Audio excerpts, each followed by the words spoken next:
Well, today's project is making a bench out of a old futon frame. My neighbor gave me an old futon pine frame. He had no use for it, so I took it.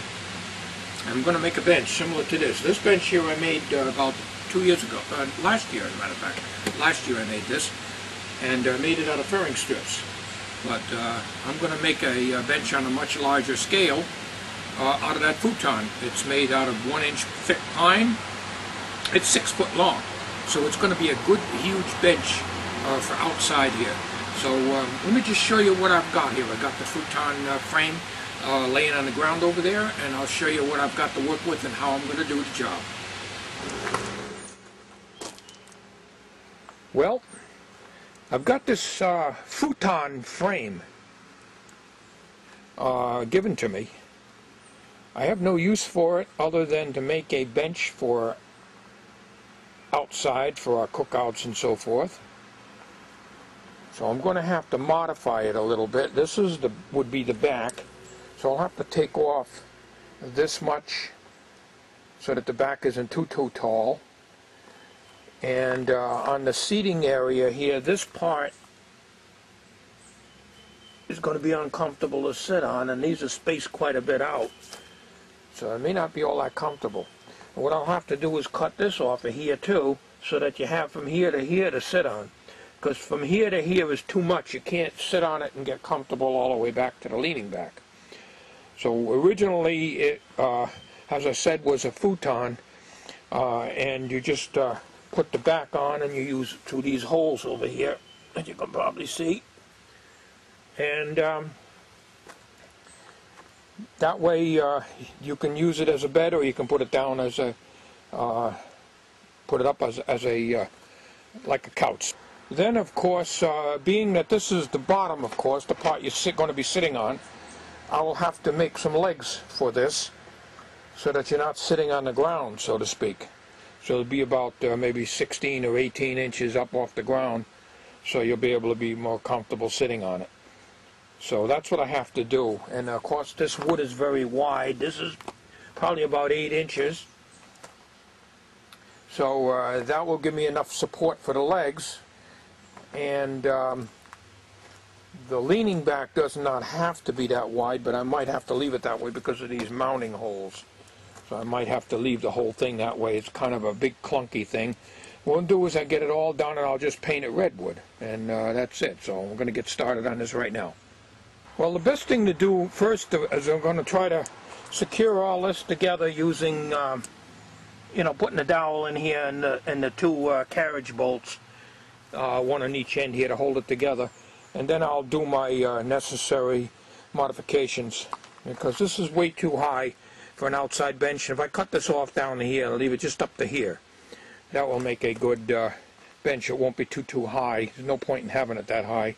And the same with this part here, and just from here over to here, that should be fine. Bolts that came with it when you raise and lower it. So we get that lined up, and then we get this hole here, and that hole down there, that's where a dowel would go. Well, we're not going to deal with the dowel, we're just going to line it up, and then we're going to put some couple of carriage bolts in here when I add the leg. So we'll add the leg and everything all at the same time. And I shouldn't need one in the middle, but we are going to need one over there. And the legs, of course, will come out on an angle like this so that this thing don't fall back on you when you're sitting in it or leaning back or clowning around or whatever the case may be. This thing is angled too much here. I'm going to have it about like that. About like that, just a little slope. I don't want this way back here. That's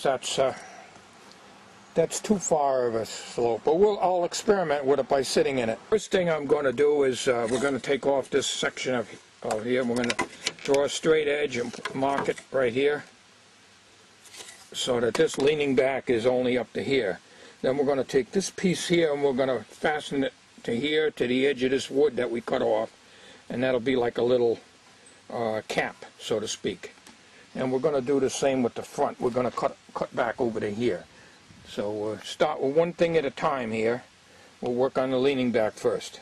So I drew my line here, so I'm going to cut this right straight across. In order to cut this with my skill saw, I can only come up to about here. So I'm going to have to take my trim saw, start it out here, and cut it down to about here.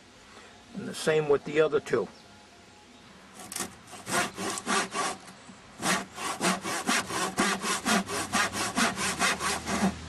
Then I'll finish making those cuts using my small trim saw. Temporarily clamping these into the vertical position so that I can get my little skill saw in there and it'll be a lot easier to work with. Then after that's done, as I said, I'll remove this piece and I'll lay it on the top here and fasten it down. And then I'll put this back down at the angle I want it to be and then fasten it with carriage bolts.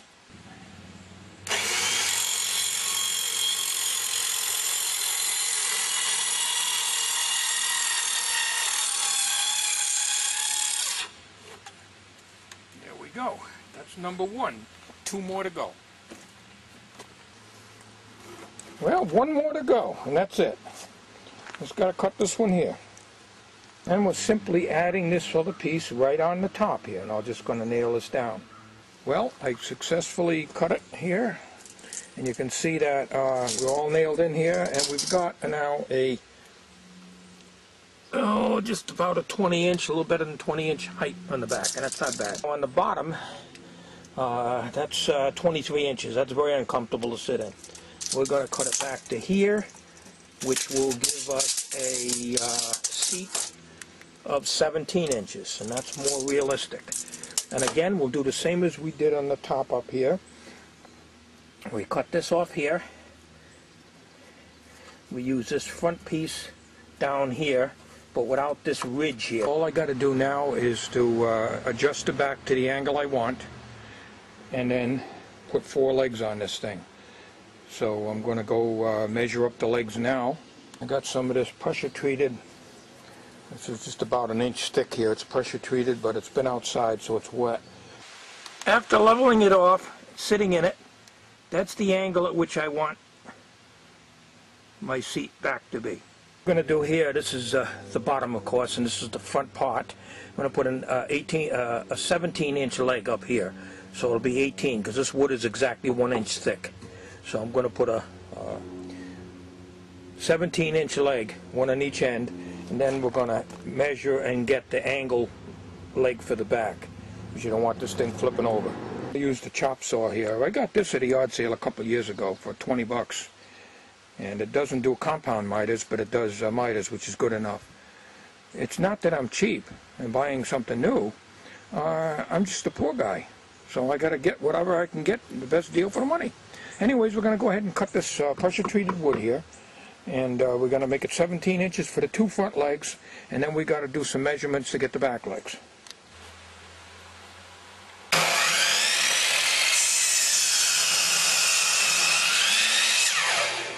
I got the 2 front ones on. This thing's upside down here. Now I just got to get the angle, the back one on an angle here. And I make sure it comes out to 17 inches from here to the bottom of the seat. So what I have to do here is drop a straight edge. This is 7.5 inches here. The whole leg is 17, and the thickness of the wood, of course, as I said, is 1 inch. So we drop a piece of wood right across here. And then we get the measurement where we have to cut this angle here. But before we do that, we got to cut this angle. We just can't slap this in there looking like that. I mean, I can, but I'm not a perfectionist, but I do like something to look a little better than that.